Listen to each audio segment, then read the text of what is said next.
আসসালামু আলাইকুম। ঈদ মুবারক। আগামীকাল হয়তো বাংলাদেশে ঈদ, জাপানে ঈদ কিনা জানি না। আসলে জাপানেও আগামীকাল ঈদ। বাংলাদেশ জাপান একই সাথে ঈদ, কিন্তু জাপানে যে ঈদ আছে এটা আমি কল্পনাই করতে পারছি না। So this is my first time I'm spending the Eid festival in abroad, and this is my first time I'm spending the Eid festival except my family.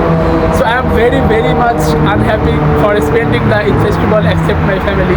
So I'm very much sad.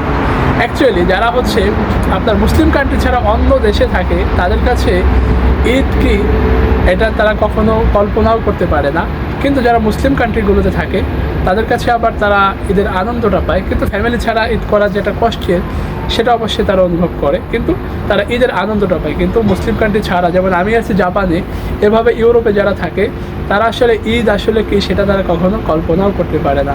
ঈদের নামাজটা পর্যন্ত পড়া possible হয় না। যেমন আমার অনেক ইচ্ছা ছিল ঈদের নামাজটা অন্তত পড়বো, কিন্তু কিছু করার নেই। ঈদের নামাজ পড়ার যে সময় ছিল তার আগেই আগামীকাল হচ্ছে আমার কাজ আছে। এখানে কাজ হচ্ছে সব থেকে বেশি প্রায়োরিটি দেওয়া হয়। সো ইচ্ছা থাকলেও there is nothing to do. Okay, anyway, আপনারা যারা আছেন, আপনারা আমার ফ্যামিলি অথবা আমার ফ্রেন্ড সার্কেল, আপনাদের ঈদ ভালো কাটুক সেই কামনা করছি।